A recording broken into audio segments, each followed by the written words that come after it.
ప్రభు మీతో ఉందురుగాక. పునీత యోహాను గారు రాసిన పవిత్ర సువిశేషంలోని భాగము. యోహాను శుభవార్త 2వ అధ్యాయము వచనాలు 13వ వచనం నుండి 25వ వచనం వరకు. Gospel of saint John chapter 2 verses from 13 to 25. యోహాను శుభవార్త 2వ అధ్యాయము 13వ వచనం నుండి 25వ వచనం వరకు. యూదులు పాస్కా పండుగ సమీపించుటచే యేసు యెరూషలేమునకు వెళ్ళాను. దేవాలయంలో ఎడ్లను, గొర్రెలను, పావురములు అమ్మువారిని, డబ్బులు మార్చువారిని ఆయన చూశాను. ఆయన త్రాళ్లతో కొరడాపేని గొర్రెలను, ఎడ్లను అన్నిటినీ ఆలయం వెలుపలకు తోలెను. డబ్బులు మార్చువారి నాణ్యములను చిమ్మివేసి బల్లలను పడద్రోసెను. పావురములను నమ్మిడి వారితో వీనిని ఇక్కడి నుండి తీసుకొని పోండు, నా తండ్రి ఇంటిని వ్యాపార గృహంగా చేయవలదు అని చెప్పాను. నీ గృహమునందు నాకు గల ఆసక్తి నన్ను దహించును అని లేఖమునందలి వాక్యము శిష్యులకు అప్పుడు తలుపునకు వచ్చెను. యూదులు అప్పుడు ఆయనతో, నీవు ఈ కార్యము చేయుటకు మాకెట్టి గుర్తును చూపెదమని ప్రశ్నించినందుకు ఈ ఆలయమును మీరు పడగొట్టుడి, నేను దీనిని 3 రోజుల్లో లేపుదును అని వారికి సమాధానమిచ్చాను. ఈ ఆలయం నిర్మాణమునకు 46 సంవత్సరాలు పట్టినది, నీవు దీన్ని 3 రోజులు లేపగలవా అని యూదులు తిరిగి ప్రశ్నించారు. కానీ వాస్తవంగా ఆయన పలికినది తన శరీరమును ఆలయమును గురించే.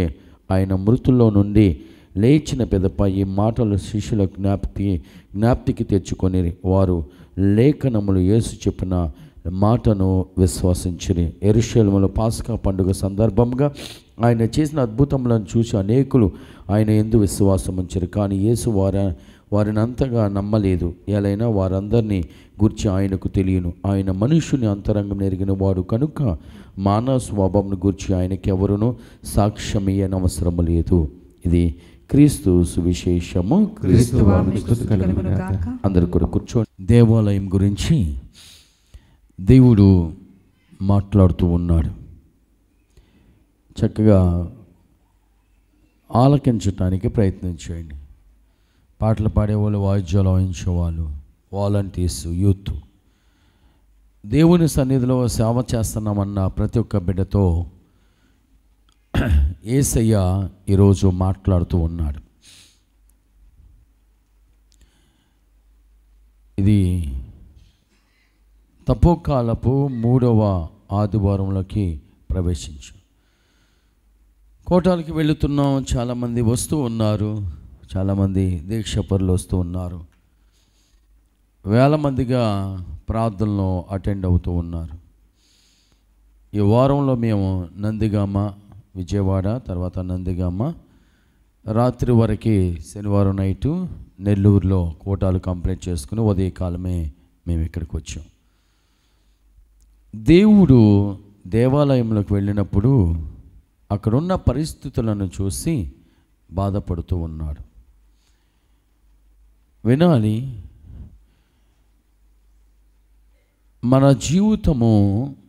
జీవితము ఎదుటి వారికి సాక్షిగా కనిపించాలి. ఇదిగో దేవుడు నాకు ఈ తలంత ఇచ్చాడు, నేను దేవుడి కోసం బ్రతుకుతున్నాను అనే ఫీలింగు నీకు రావాలి. ఎదుటి వాళ్ళకు కూడా దేవుడు ఇతనికి మంచి తలంతులు ఇచ్చాడు, ఈయన దేవుని సేవలో వాడబడుతున్నా. దేవుడు మనకి ఏదైనా దేవుని సన్నిధిలో పనిచేసే స్తోమత ఇచ్చాడు అంటే ఎలా అయినా సరే, ఒక పాట, ఒక వాయిద్యం, ఒక సేవ, ఏదైనా దేవుడు మనకి ఒక ప్రత్యేకమైన స్థానాన్ని ఇచ్చాడు దేవుని సన్నిధిలో మనం ఉండటానికి అనుకున్నప్పుడు నీకు నువ్వుగా అనుకోవాలి, దేవుడిచ్చి నీ కృపను బట్టి నేను దేవుని సేవ చేస్తున్నాను అని. లేకపోతే నిన్ను చూసిన వారు అనుకోవాలి, ఇతను దేవుని కోసం వాడబడుతున్నాడు అని. అప్పుడు అది మనకి ఆశీర్వాదకరంగా మారిపోతూ ఉంటుంది. దేవుని సన్నిధికి వచ్చిన వాళ్ళందరూ కూడా చనిపోయిన తర్వాత పరలోక రాజ్యం వెళ్తారా అంటే నమ్మకం లేదు. మీరందరూ కూడా గమనించాలి, మన కుటుంబాల్లో, మన జీవితాల్లో, మన ఫ్యామిలీలో రక్షించబడ్డామా లేదా, మారు మనసు పొందామా లేదా అనేది అనిపించుకోవాలి, తెలుసుకోవాలి, గ్రహించాలి. నువ్వు ఏదో గుడికి వచ్చి వెళ్ళిపోతున్నావని సంతృప్తి పొందుతున్నావు అంతే. ఏదో క్రైస్తవులు కదా దేవుని సన్నిధికి వచ్చి వెళ్ళిపోతున్నావని ఆనందపడుతున్నావు, కానీ నువ్వు దేవునికి చాలా దూరంగా ఉన్నావు అనేది తెలియట్లే మనకి. మొన్న ఎవరో ఒక ఆయన బండి వేసుకుని వెళ్తూ ఉన్నాడు, మేము కారులో వెళ్తున్నాం, పలకరించాడు. అన్న బాగున్నారా అంటే బాగున్నాం. ఆ సంఘంలో ఆయన ఒక పెద్ద ప్రత్యేకమైన హోదా కలిగిన వ్యక్తి. ఆయన నాతో మాట్లాడినప్పుడు నా పక్కన ఉన్న వాళ్ళు అన్నారు, ఆయన బాగా తాగుతాడు మీకు తెలుసండి అన్నాడు. ఏమో నాకు తెలియదు, భయంకరంగా తాగేస్తాడు, ఆదివారం కూడా గుడికి తాగి వచ్చేస్తాడని. కానీ ఫుల్ అటెండ్ అవుతాడు, ప్రతి ఆదివారం ఖచ్చితంగా దేవుని సన్నిధిలో వస్తాడు. ఏదైనా కార్యక్రమాలు ఉంటే, సంఘ కార్యక్రమాలు ఉంటే చాలా యాక్టివ్గా పనిచేస్తాడు. కానీ ఎంత యాక్టివ్గా పనిచేసినా తన ఆధ్యాత్మికమైన అంటే తనను తాను రక్షించుకోలేకపోయాడు, అంటే తనను తాను తెలుసుకోలేకపోయాడు, తనను తాను దేవునికి సమర్పించుకోలేకపోయాడు, హృదయ పరివర్తన చెందలేదు, మారు మనసు పొందలేదు. కానీ ఎంత పని చేస్తే ఏముంది, దేవుడి పేరు చెప్తున్నాడు, దేవుని సన్నిధికి వస్తున్నాడు, నేను దేవుని సన్నిధికి వెళ్తున్నాగా అనేది అనుకుంటున్నాడే, కానీ దేవుడికి చాలా దూరంగా ఉన్నాడనేది అతనికి అర్థం అవ్వట్లేదు. అందుకనే ఈరోజు మనం సువిశేష పట్టణంలో చూసుకుంటే, దేవుని బిడ్డలారా, యేసు ప్రభు ఆ ప్రాంతానికి వచ్చినప్పుడు అక్కడ పరిస్థితులను చూసి చాలా బాధపడుతున్నారు. ఇది ప్రార్థన మందిరం, ఇది వాక్యము బోధించే ప్లేసు, ఇది స్వస్థతలకు నిలయము, ఇది ప్రార్థన చేసుకోవటానికి నిలయము, పరిశుద్ధాత్మ సంచరించే ప్రదేశము, దేవుడు మనుషులతో మాట్లాడే ప్రదేశం, ఇది దేవునికి దగ్గరయ్యే ప్రదేశము, దేవునితో సంభాషించే ప్రదేశం ఇది. కానీ ఏం చేస్తున్నారంటే రకరకాలైన ప్రజలు ఆ మందిరాన్ని వ్యాపార గృహంగా మార్చేస్తూ ఉన్నారు. ఆ ప్రదేశాన్ని వ్యాపార గృహంగా మార్చేస్తాను. నేను చాలా గ్రామాలు వెళుతున్నాను కోటాలకి. ఆ ప్రజలను చూస్తే నాకు ఒకసారి చాలా బాధ అనిపిస్తూ ఉంటుంది, ఏడుపు వస్తూ ఉంటుంది. వాక్య దాహంతో అల్లాడిపోతూ ఉన్నారు చాలామంది. కొంతమందికి అసలు బైబిల్లో మొదటి అధ్యాయం కూడా తెలియదు, కొంతమందికి అబ్రహాము జీవిత చరిత్ర తెలీదు, కొంతమంది నోవాహు జీవిత చరిత్ర తెలియదు. ఇవన్నీ కొట్టిన పిండి మనకి, ఇవన్నీ కూడా పెట్టమ్మా. ఆధ్యాత్మికమైన జీవితాన్ని దేవుడు మనలో పనిచేస్తూ ఉంటే, పరిశుద్ధాత్మ దేవుడితో మనం నింపబడి ఉంటే ఆ థాటు, ఆలోచన అనేది వస్తుంది. Leading by the holy spirit అంటే పరిశుద్ధాత్మ శక్తితో మనం నడిపించబడుతూ ఉన్నప్పుడు, దేవుని ఆత్మతో మనం నడిపించబడుతున్నప్పుడు దేవుడు హెచ్చు తగ్గులను దేవుడు కరెక్ట్గా మనకి చూపిస్తూ ఉంటాడు. ఏదో ఆధ్యాత్మికమైన జీవితం లేకుండా ఏదో నామకార్థమైన క్రైస్తవ జీవితం జీవించే వారికి ఏమి కనిపించదు. ఆయనే నాకు నేనే ఎవరికి వాళ్ళదే, ఎవరి జీవితం వాళ్ళదే, ఎవరి బ్రతుకు వాళ్ళదే. కానీ దేవుని స్పిరిట్తో నింపబడిన వాడు ప్రత్యేకమైన స్థితిలో ఆయన ఉంటాడు. కాబట్టి దేవుని మందిరం విషయంలో దేవుడు బాధపడుతున్నాడు ఏంటంటే, ఇది పవిత్రమైన ఆలయాన్ని మీరు వ్యాపార గృహంగా చేసేసారు. అలాగే ఉంది పరిస్థితి ఇప్పుడు. అప్పుడు యేసు ప్రభు బాధపడటం కాదు, ఇప్పుడు కూడా అలాగే ఉంది. దేవుడు నాకు ఇచ్చిన బాధ్యత ఇది, దేవుడు నాకు ఇచ్చిన పని ఇది. నేను రక్షించబడిన తర్వాత నేను ఎలా ఉండాలి, దేవుని నమ్ముకున్న తర్వాత నేను ఎలా ఉండాలి, దేవుని సన్నిధికి వెళ్తున్నా నేను ఎలా ఉండాలి, దేవుని వాక్యాన్ని వింటున్నా నేను ఎలా ఉండాలి, దేవునిపైన ఆధారపడి జీవించే వ్యక్తి నేను ఎలా ఉండాలి, దేవుడు నాకు దేవుని సన్నిధిలో సేవ చేసే ఆ పాటలు పాడే తలంతుని దేవుడు నాకు ఇచ్చాడు, వాయిద్యాలు వాయించే శక్తిని దేవుడు నాకు ఇచ్చాడు, లేకపోతే ఇంకా దేవుని సన్నిధిలో రకరకాలుగా పనిచేసే కృపను దేవుడు నాకు ఇచ్చాడు, నేను ఎలా ఉండాలి. అది వదిలిపెట్టేసి దేవుని మందిరాన్ని ప్లాట్ఫామ్గా ఉపయోగించుకునే వాళ్ళు చాలామంది ఉన్నారు. ఎప్పుడైతే మనం దేవుని ఆత్మతో నింపబడ్డామో అప్పుడు దేవుని ఆత్మ అనేది మనల్ని గద్దిస్తూ ఉంటుంది. వరే, నువ్వు వెళ్ళే మార్గం కరెక్ట్ కాదు, నువ్వు చేసే పని కరెక్ట్ కాదు, నువ్వు దేవునికి వ్యతిరేకంగా వెళ్తున్నావు, దేవుని మందిరంలో నువ్వు సరిగ్గా లేవు, దేవుని మందిరానికి వెళ్తున్నావు కాబట్టి నీ జీవితం ఇంకా సరి చేసుకోలేదు. ఎన్ని సంవత్సరాలు కావాలి మన జీవితాలు సరి చేసుకోవటానికి? మారు మనసు పొందటానికి ఎన్ని సంవత్సరాలు కావాలి? హృదయ పరివర్తన చెందటానికి ఎన్ని సంవత్సరాలు కావాలి? తాగుడు మానేయటానికి ఎన్ని సంవత్సరాలు కావాలి? మన జీవితాన్ని సరి చేసుకోవటానికి ఎన్ని సంవత్సరాలు కావాలి? చూడండి, నేను ఇక్కడ కౌంటర్స్ దగ్గర కొంతమందిని పెడతా. ఇప్పుడు ప్రసన్న, తర్వాత అంతకుముందు శిరీష, ఇంకా కొంతమంది మంచి పర్ఫెక్ట్ కలిగిన లేడీస్, అంటే మనీ విషయంలో చాలా పర్ఫెక్ట్గా ఉంటారు వాళ్ళు. ఎవరైతే పర్ఫెక్ట్గా ఉన్నారో దేవుడు వాళ్ళని బహుగా ఆశీర్వదించాడు, ఇంకా దాంట్లో డౌట్ లేదు. సింహాలు వచ్చిన దేవుడు వాటిని తొలగిస్తాడు, సింహాల బోన్లోకి వెళ్ళినా దేవుడు వాటిని తొలగిస్తాడు, వాటి నుంచి మనల్ని కాపాడతాడు. ఎందుకంటే పర్ఫెక్ట్గా ఉంటారు వాళ్ళు దేవుని యందు.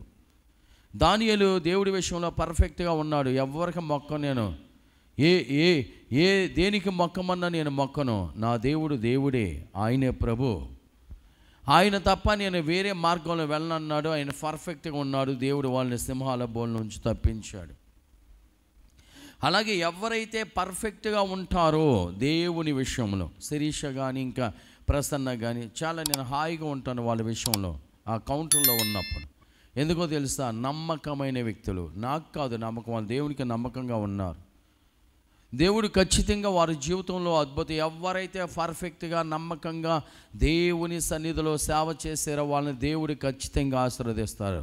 నేను కాదు బ్లెస్ చేసేది, నేను కాదు దీవించేది, నేను కాదు ఆశీర్వదించే దేవుడు.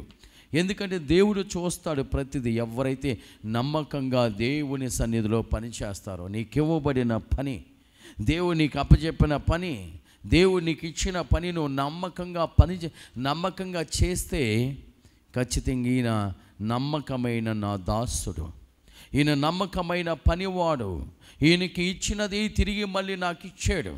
ఏదైనా సరే కొంతమంది కొన్ని లక్షల రూపాయలు సంపాదిస్తారు, కొంతమందికి ధనము అంటే సమృద్ధిగా ఉంటుంది, కానీ దేవుడికి ఇచ్చే విషయంలో వాళ్ళ హస్తము వాళ్ళు చాపలేరు. ఎక్కడైనా కాదు, ఎక్కడైనా సార్. చాలా నేను ఒక ఫాదర్ గారు చెప్తాను, అమ్మ బాబు ఎంత ఇచ్చారు ఫాదర్ గారు, ఇంటికి వెళ్తే వెళ్ళాము. వాళ్ళు ఎవరు ఫాదర్ గారు, వాళ్ళకి కొన్ని కోట్ల రూపాయలు ఉండే వాళ్ళు దేవుడి విషయంలో మాత్రమే ఎవరు ఏం చేసుకుంటారు, అప్పుడు ఏం చేసుకుంటారు, సంపాదించుకుంటూ తృప్తి పొందుతారు అంతే, తీసుకెళ్లే విషయంలో ఏమి తీసుకెళ్ళారు. అందుకని నువ్వు కూడబెట్టుకున్నది నీకు ఆశీర్వాదంగా మారాలి అంటే నువ్వు దేవునికి ఇచ్చే విషయంలో ఎప్పుడు కూడా వెనకాడకూడదు. దేవుడికి ఇచ్చే విషయంలో మనం ఎప్పుడు కూడా వెనకాడకూడదు. దేవుని సన్నిధిని మనం అభివృద్ధి పరచడంలో వెనకాడకూడదు. దేవుని సన్నిధిని మనం ఎప్పుడు కూడా ఏమీ లేని సన్నిధిగా మనం ఉంచకూడదు. నువ్వు దేవుని సన్నిధికి ఏం చేయాలో అది చెయ్యి. మనకి తెలియదు, మనం ఏదన్నా దేవునికి ఇవ్వాల్సింది ఇవ్వకపోతే ఎటు నుంచి వెళ్ళిపోద్దో మనకే తెలియదు, ఏ రూపంలో వెళ్ళిపోద్దో మనకే తెలియదు. నేనే బాధపడుతూ ఉంటాను. చిన్న యాక్సిడెంట్ అయిందనుకో, ఏదైనా చిన్న కారుకి ఏదైనా దెబ్బ తగిలిందనుకో, లేకపోతే ఏదైనా ఎక్స్ట్రా ఖర్చు అయిందనుకో, అప్పుడు నేను చాలా ఫీల్ అవుతాను. ఎందుకు ఈ ఎక్స్ట్రా ఖర్చు అవుతుంది? నేను దేవుడికి ఇవ్వాల్సింది ఇవ్వలేదా? దేవుడికి సమర్పించలేదా? లేకపోతే భోజనాలు పెట్టాల్సిన విషయం సరిగ్గా పెట్టలేదా? ఎక్కడైనా పిసినారితనం చూపించానా? ఏ విషయంలోనైనా నేను ఖర్చు పెట్టాల్సిన విషయంలో ఖర్చు పెట్టలేదా? అందుకని అలా వెళ్ళిపోయిందా అనేది నేను చాలా ఫీల్ అవుతూ ఉంటా. ఎందుకంటే దేవుని ఆత్మ ఉన్నవాళ్ళు, దేవుని శక్తితో నింపబడిన వాళ్ళు, పరిశుద్ధాత్మతో ఉన్నవారికి ఇవన్నీ ఆలోచనలు అవుతాయి. ప్రభు సన్నిధిలో నేను కరెక్ట్గా ఉన్నానా లేదా? మనం అనుకోవచ్చు, ఏంటి నాకు ఈ తలాంతి ఇచ్చాడు, దేవుడు ఇచ్చాడు, నేను హ్యాపీగా ఉన్నానని నేను అనుకోవచ్చు. రోజులన్నీ మనవి కాదు. మనం ఎప్పుడు పడిపోతామో మనకు తెలియదు, ఎప్పుడు హఠాత్తుగా దరిద్రం వచ్చి మన మీద పడద్దో మనకు తెలియదు. మనం అనుకుంటాం నాకేం లేదు, తిరుగులేదు, నాకు అన్నీ ఉన్నాయి అని మనం అనుకుంటాం. ఎప్పుడు అలా అనుకోకూడదు. నేను ఒకసారి అలాగే హైదరాబాద్లో ఉద్యోగం చేసేటప్పుడు అలాగన్నా, మా ఫ్యామిలీలో ఎలాంటి గొడవలు లేవండి, చాలా హ్యాపీగా ఉన్నామండి, చాలా సంతోషంగా ఉన్నామండి, మాకేంటండి తిరుగులేదు అన్నాను. అన్న రెండవ రోజున శోధన మొదలైపోయింది ఫ్యామిలీలో. అన్న వెంటనే సమస్యలు ప్రారంభమైపోయినాయి ఫ్యామిలీలో. అందుకని ఈ రోజున్న పరిస్థితి రేపు ఉండదు, రేపు ఉన్న పరిస్థితి ఎల్లుండి ఉండదు, ఎల్లుండి ఉన్న పరిస్థితి తర్వాత ఉండదు. ఎప్పుడు ఎలా పరిస్థితులు మారిపోతాయో తెలియదు. నీ బిడ్డ నీ మాట జబదాటడని నువ్వు అనుకుంటావు, కానీ ఎలాంటి వాడైనా ఎప్పుడు ఏ విధంగా మారిపోతాడో తెలియదు. మన ఒక సహోదరి వచ్చి నాతో చెప్తుంది, అయ్యా నా బిడ్డ నా మాట వింటలేదు, కుమారుడు వింటలేదు, కోడ వింటలేదు, అల్లుడు వింటలేదు, కూతురు వింటలేదు, పెద్ద కోడ వింటలేదు, చిన్న కోడ వింటలేదు. అయ్యా నేను వాళ్ళ చిన్నప్పటి నుంచి కని పెంచి వాళ్ళకన్నీ సమకూర్చాను. నేను ఒకటే, నువ్వు సమకూర్చడం వరకే నీ వంతు, నీ బిడ్డలుగా నువ్వు ప్రేమించడం వరకే నీ వంతు. వాళ్ళు నిన్ను ప్రేమిస్తారు అనేది ఆశించటం చాలా తప్పు. నువ్వు మంచిదానువు కాబట్టి నువ్వు ప్రేమించావు, నీ హృదయం బాగుంది కాబట్టి నువ్వు ప్రేమించావు. వాళ్ళు నిన్ను ప్రేమించాలనే పరిస్థితి నేను వాళ్ళ దగ్గర ప్రేమ దొరికిద్దని నువ్వు ఆశించి ప్రేమించకపోతే నువ్వు బాధపడకూడదు. తెలుసుకున్నది అదే జీవితంలో నేను కూడా తెలుసుకున్నది అది. మనం పెడతామని వాళ్ళు పెట్టాలని ఆశ అనుకోవటం పెద్ద పొరపాటు. ఎందుకంటే మన మంచితనాన్ని బట్టి, మన జాలిని బట్టి, మన ప్రేమను బట్టి, యేసయ్య ప్రేమను బట్టి నలుగురికి పెడతాం మనం. నేను నలుగురికి పెట్టారుగా వాడు కూడా నాకు ఆ కృతజ్ఞత చూపించాలనేది చాలా తప్పు. ఎందుకంటే మనం పెట్టిన వాళ్ళందరూ కృతజ్ఞత చూపిస్తారని మనం ఆశించకూడదు. మనం దేవుని ప్రేమను కలిగిన వారు, దేవుని యందు భయభక్తులు కలిగిన వారు మనం చేస్తాం. కానీ వాళ్ళు దేవుని యందు ప్రేమ కలిగిన వారు, దేవుని యందు భయభక్తులు కలిగిన వారే ఉండాలి కదా. వాళ్ళు లేకపోతే వాళ్ళు లేరని మనం బాధపడాల్సిన అవసరం లేదు. ప్రభా నేను నీకేమి ఇవ్వాలో ఇచ్చాను, వాళ్ళు ఇస్తారా ఎవరనేది మనకు అనవసరం. కాబట్టి ప్రభు సన్నిధికి వచ్చిన ప్రతి ఒక్క బిడ్డ దేవుని సన్నిధికి వెళ్తూ ఉంటారు, దేవుని సన్నిధిలో ఉంటారు. ఆ సన్నిధి ఒక ప్లాట్ఫామ్గా వారు తయారు చేసుకుని, ఇంకేంటి నేను మంచిగా పాటలు పాడతాను, ఇంకేంటి నేను వాయిద్యాలు వాయిస్తాను, ఇంకేంటి నేను సౌండ్ సిస్టమ్ చూసుకుంటాను, ఇంకేంటి నేను వాలంటరీగా ఉన్నాను, నా ఇష్టం వచ్చినట్లు నేను ప్రవర్తించవచ్చు అంటే దేవుడు ఏం చేశాడమ్మా? ఒక్కొక్కరిని గెంటి వేయబట్టడం జరిగింది. ఈరోజు వాక్యంలో ఒక్కొక్కరిని గెంటి వేయబడటం జరిగింది. ఎందుకంటే దేవుని బిడ్డలారా గమనించండి, యేసయ్య మాట్లాడుతున్నాడు ఈరోజు. దేవునికి వ్యతిరేకంగా మనం ఎప్పుడు వెళ్ళకూడదో, దేవుని సన్నిధిలో నువ్వు ఒక ప్రత్యేకమైన విశ్వాసగా ఉండాలి. కానీ దేవుని సన్నిధికి వచ్చి నువ్వు దేవుని సన్నిధిలో ఆటంకంగా ఎప్పుడు కూడా నిలవకూడదు. దేన్నైనా క్షమిస్తాను కానీ పరిశుద్ధాత్మను దూషించేవాడిని నేను క్షమించాను. దేన్నైనా మొన్న ఎక్కడికి వెళ్ళామమ్మా, శ్రీకాకుళం వెళ్ళాం. శ్రీకాకుళం వెళ్తే ఫస్ట్ రోజు సౌండ్ సిస్టమ్ పెట్టారు. ఫాదర్ గారు పాపం తెలియక బయట ఒక అబ్బాయిని పిలిచాడు సౌండ్ సిస్టమ్ పెట్టమని. పెడుతూ ఉన్నాము. ఫస్ట్లో బాగానే ఉంది, బాగానే పాడేమో, మంచిగా బోధిస్తూ నేను ఒక సాక్ష్యం చెప్తున్నాను. ఏం సాక్ష్యం చెప్తున్నానంటే, ఒక కూటానికి వెళ్ళినప్పుడు ఒక పూజారి గారి కుమారుడు ప్రభువుని నమ్ముకున్నాడు. ఇక్కడ ఏలూరులోని ఇజ్రాయేలీపేటలో సువార్త బోధించడానికి వెళ్ళినప్పుడు పాస్టర్స్ నన్ను పిలిచారు అక్కడికి. సువార్త బోధించడానికి వెళ్ళినప్పుడు అక్కడ ఒక పూజారి గారి కుమారుడు దేవుని సువార్తను ఆలకించడం ప్రారంభించాడు. ఆ సువార్త అయిపోయిన తర్వాత అక్కడ స్థానికంగా ఏ పాస్టర్ గారు అయితే ఉన్నారో వాళ్ళ ఇంటికి వెళ్ళాయా, రాత్రి కూటంలో నేను పాల్గొన్నాను, వింటూ ఉన్నాను. మా ఇంటి పక్కనే నేను బయట కూర్చున్నాను. అప్పుడు ఎప్పుడైతే ఫాదర్ గారు వాక్యం చెప్తున్నాడో దేవుడు నా హృదయాన్ని తెరిచాడు. నేను యేసయ్యను అంగీకరిస్తున్నానని అప్పటి నుంచి అక్కడ ఆ గుడికి వెళుతూ ఉన్నాడు ఆ సహోదరుడు.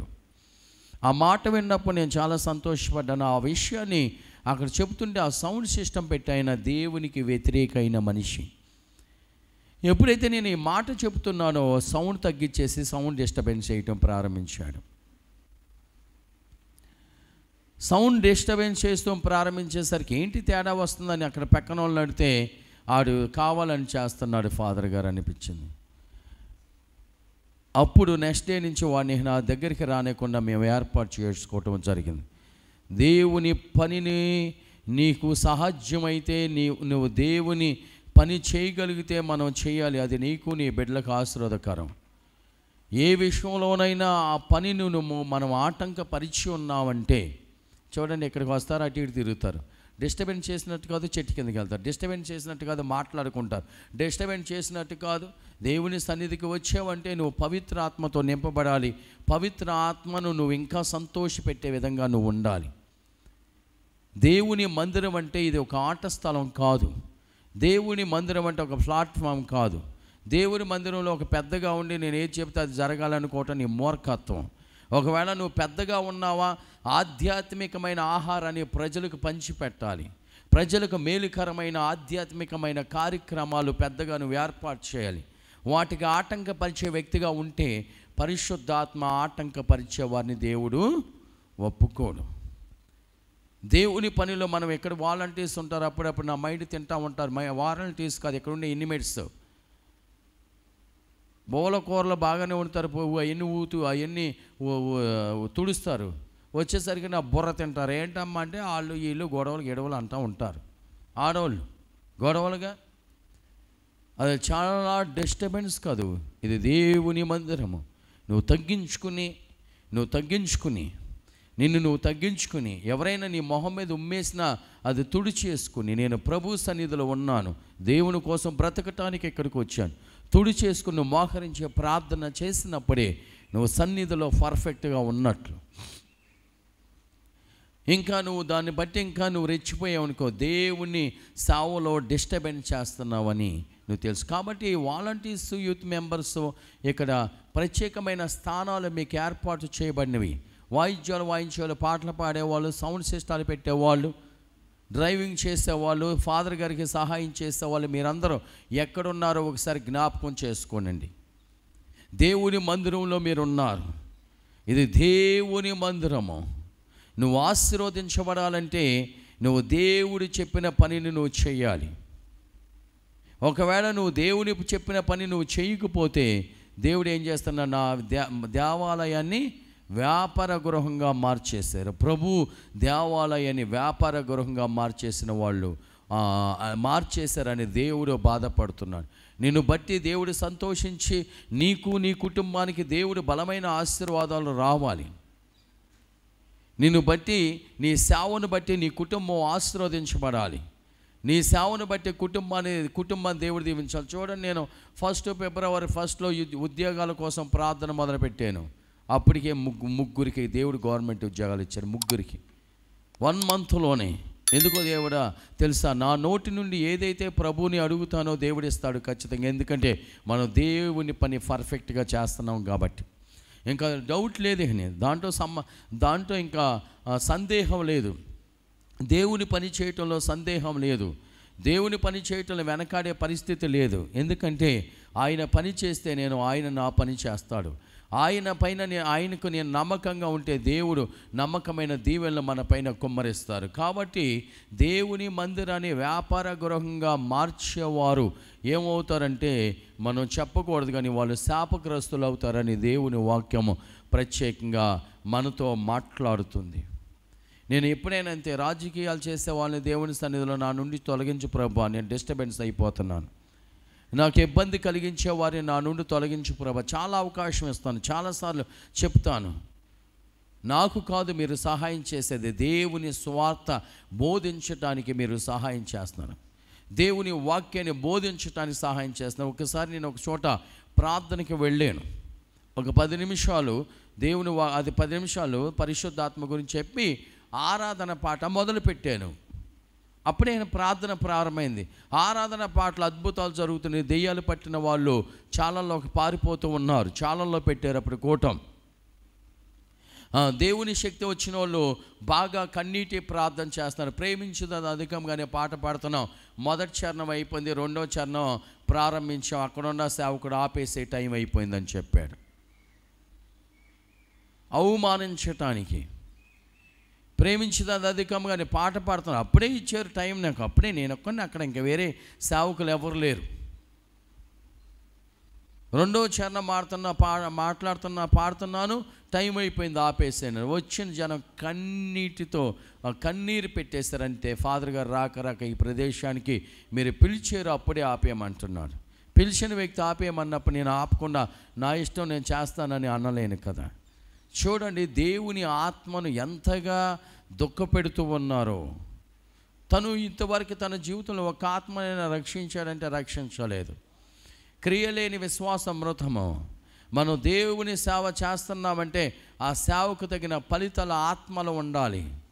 ఎంతమంది ఇప్పుడు నేను ఈరోజు వాక్యం చెప్పిన తర్వాత ఎంతమంది జ్ఞానస్థానం తీసుకుంటారు? ముందుకు రండి అంటే కొన్ని వందల మంది ముందుకు వస్తారు. తిరణాలకు వెళ్ళినప్పుడు దేవుని సువార్త బోధించినప్పుడు నేను, అయ్యా ఈరోజు ఎంతమంది జ్ఞానస్థానం తీసుకునే వాళ్ళు ముందుకు రండి అంటే కొన్ని వందల మంది వస్తారు. నేను బోధించి రావటం, అక్కడ సేవకులు మిగతా కార్యక్రమాలు వాళ్ళు చూసుకుంటారు. కాబట్టి నీకు అనుభవం లేదు, దేవుని సేవ చేయటంలో అనుభవం లేదు. ఏదో నువ్వు పాడి వెళ్ళిపోతున్నావు, అనుభవం లేదు. వాయిద్యాలు వాయించి వెళ్ళిపోతున్నావు, అనుభవం లేదు నీకు. లేకపోతే సౌండ్ సిస్టమ్ పెడుతున్నావు, వచ్చి వెళ్ళిపోతున్నావు, అనుభవం లేదు. లేకపోతే వచ్చి ఇక్కడ వాలంటీర్గా ఉన్న అనుభవం లేదు. యవనస్తుడిగా యూత్ మెంబర్గా ఉన్న అనుభవం లేదు. దేవుడు బోధించినప్పుడు అనుభవం లేని నువ్వు తెలుసుకోవాలి. దేవుడి అనుభవం లేనప్పుడు, దేవుని సేవకుడు బోధిస్తున్నప్పుడు మనం తెలుసుకోవాలి. ఏంటి? సేవకుడు నాతో చెప్తున్నాడు, నేను చేసే పని బూడిదలో పోసిన పన్నీరు అవ్వకూడదు.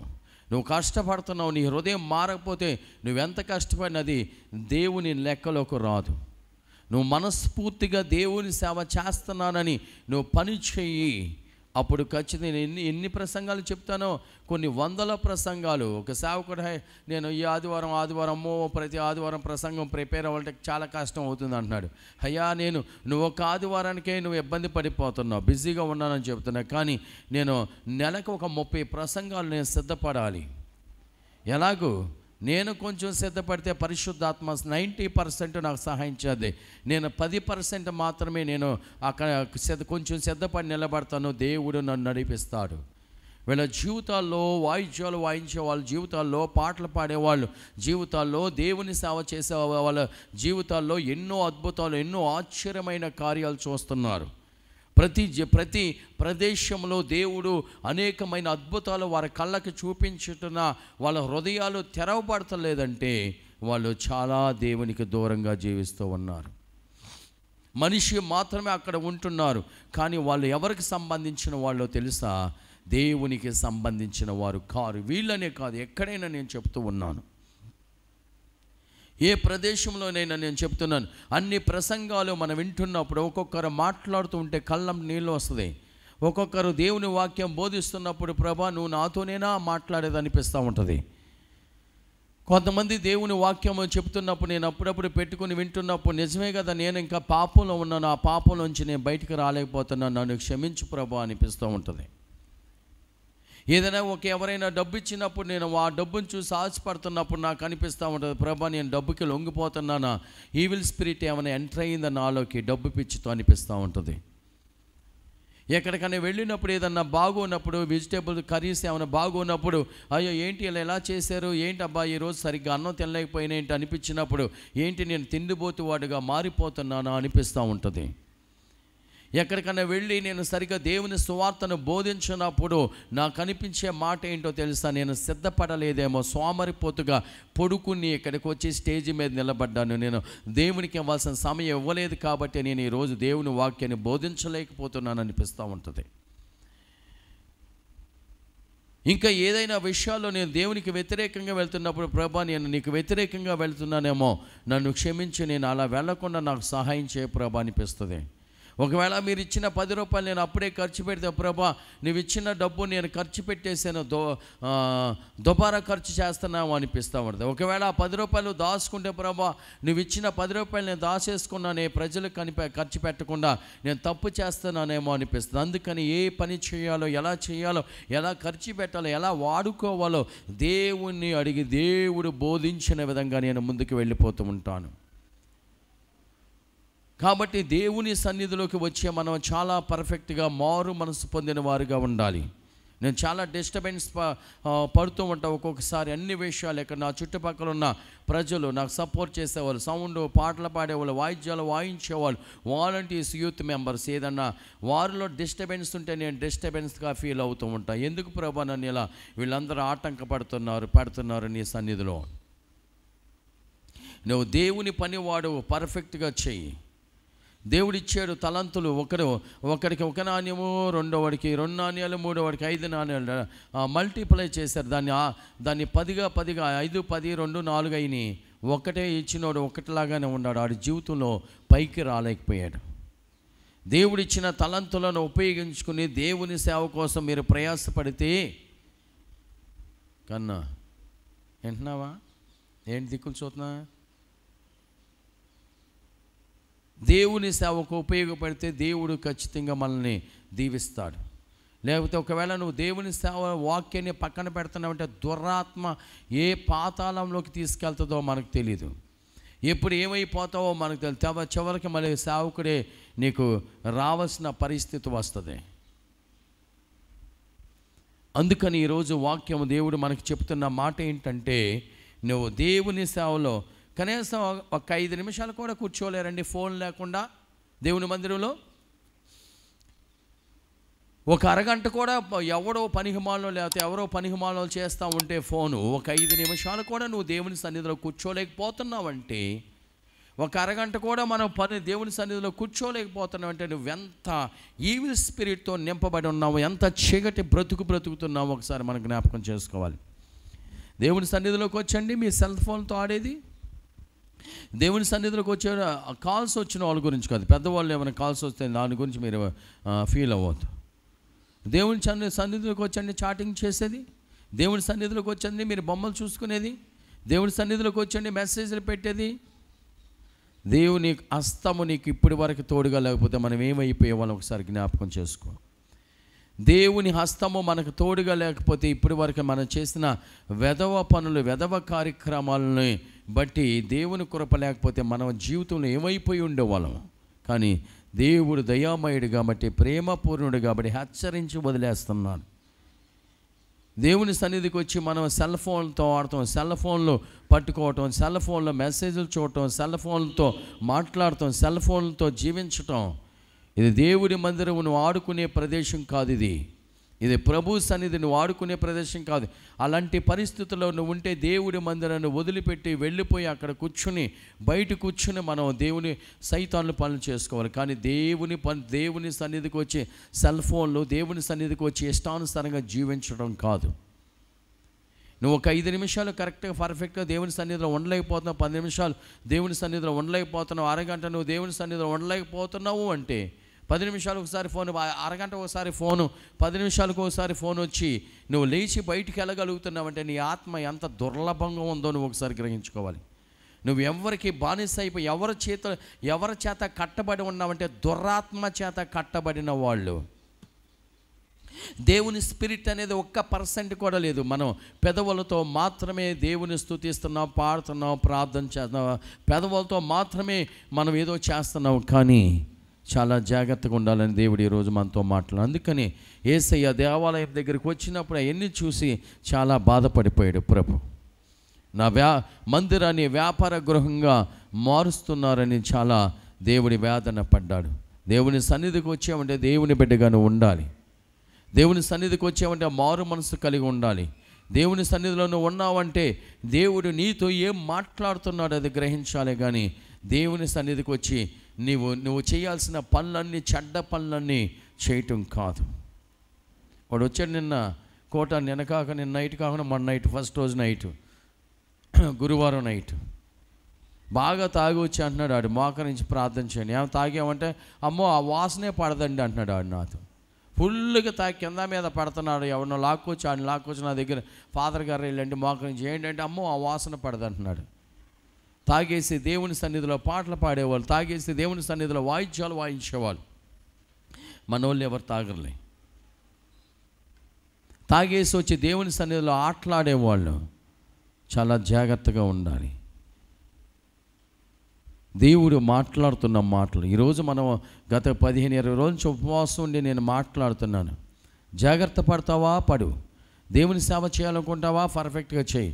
లేకపోతే అటు ఇటు కాని జీవితాన్ని జీవించి చివరికి సైతాను బానిస అయిపోయి సైతాను అబంధ హస్తాల్లో నువ్వు ఉండిపోయావా? చూడండి, యూత్ మెంబర్స్ టీ-షర్ట్ తీసుకున్నారు. ఎవరు కరెక్ట్గా వచ్చారు ఈరోజు?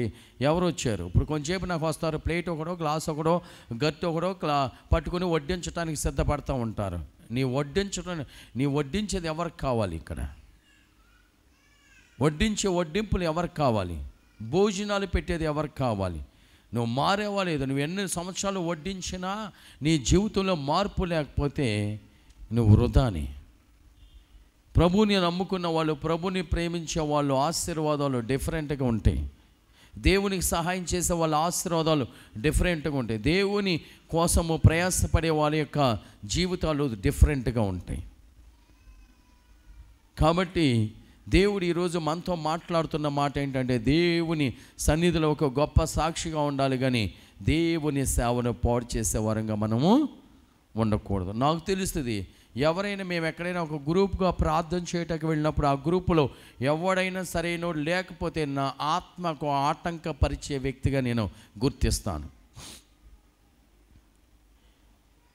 ప్రార్థన విషయంలో కానీ ఎవరైనా సరే పర్ఫెక్ట్గా లేనప్పుడు, ఓకే నాకు డిస్టర్బెన్స్గా ఉంది, ఇతను డిస్టర్బెన్స్గా ఉన్నాడు, ఈమె డిస్టర్బెన్స్గా ఉంది, లేకపోతే వీళ్ళు డిస్టర్బెన్స్గా ఉన్నారు అని, నా దేవుడు గొప్పవాడు, నా పక్షాన ఉండేవాడు, వచ్చి ఇలా గాలికి వచ్చి అలా కొట్టుకుపోయే వాళ్ళే దేవుని నమ్మని వాళ్ళు. కానీ దేవుడు ఆత్మతో నింపబడిన సేవకుడు ఎక్కడ నిలబడినా కొన్ని వేల మందిని దేవుడు అక్కడికి నడిపిస్తాడు. బొల్లి మాటలు, ఆ మాటలు, ఈ మాటలు ఏదేదో గొప్పగా చెప్పేసి లేనిది ఉన్నట్టు సృష్టించే సేవకుని కాదు నేను.